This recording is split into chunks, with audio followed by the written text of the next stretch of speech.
So మీరు చూసుకోవచ్చు ఏ విధంగా తుఫాను ప్రభావంతో వర్షాలు పడుతున్నాయి ఏంటి అనేదిని.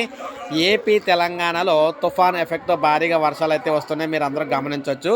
సో తుఫాన్ అనేది ఇలా ఏపీ తీరంలో ఇలా కేంద్రీకృతమైందని మేడం ఇక్కడ మీరు చూసుకుంటే ప్రజెంట్ భువనేశ్వర్లో అయితే ప్రజెంట్ కేంద్రీకృతం అయితే ఉందన్నమాట. అయితే దీని ప్రభావంతో ఏపీ తెలంగాణలో వర్షాలు అయితే వస్తున్నాయి, మీరు ఇక్కడ చూసుకోవచ్చు ఏ విధంగా తుఫాన్ అనేది తిరుగుతూ ఉంది ఏంటి అనేదిని. ఉపరితల ద్రోణి ప్రభావంతో తెలుగు రాష్ట్రాల్లో విస్తారంగా వర్షాలు. ఇప్పుడు మనం చూసుకున్నాం కదా తుఫాన్ ఎఫెక్ట్ ఎలా ఉంది ఏంటనేది లైవ్లోని. అదేవిధంగా మనం చూసుకుని ఇది మనకి రాజస్థాన్ నుంచి విదర్భ, అదేవిధంగా తెలంగాణ మీదుగా బంగాళాఖాతం వరకు కూడా విస్తరించిన ఉపరితల ద్రోణి ప్రభావంతో ఏపీ తెలంగాణ మహారాష్ట్రలో ప్రాంతాల్లో విస్తారంగా వర్షాలు అయితే పడుతూ ఉన్నాయన్నమాట.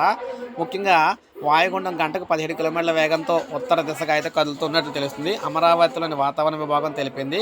ప్రజెంట్ మనకి ఇది బెంగాల్కు 480 కిలోమీటర్ల దూరంలో అయితే కేంద్రీకృతం అయితే ఉందన్నమాట. ఇక్కడ మీరు చూసుకోవచ్చు మొత్తంగాన బెంగాల్లో 480 కిలోమీటర్ల దూరంలో ఉంది బెంగాల్కి. అయితే దీని ప్రభావంతో మనకి తెలంగాణ అదేవిధంగా ఏపీలో భారీగా వర్షాలు రాబోతున్నాయి. తుఫాను ప్రభావంతో కోస్తా ఆంధ్రపై తీరంపై లేకపోయినా ఉపరితల ద్రోణి కారణంగా వర్షాలు అయితే పడుతున్నాయన్నమాట. ఏపీలోని కోస్తా ఆంధ్ర రాయలసీమ జిల్లాలో ఉరుములు మెరుపుతో కొన్ని వర్షాలు అయితే వస్తున్నాయి. ఇక తెలంగాణ అయితే చెప్పదు, తెలంగాణలో భారీగా వర్షాలు అయితే పడుతూ ఉన్నాయన్నమాట.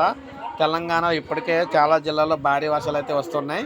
సో దీని ప్రభావం అయితే మనకి ఈ విధంగా గట్టిగా రాత్రికి ఇంకా గట్టిగా అయితే వచ్చే అవకాశాలు అయితే ఉన్నాయని చెప్తున్నారు. సో ఇది మనకి లేటెస్ట్ అప్డేట్. ఒక లైక్ చేయండి, సబ్స్క్రైబ్ చేసుకోకపోతే మన ఛానల్ సబ్స్క్రైబ్ చేసుకొని ఫాలో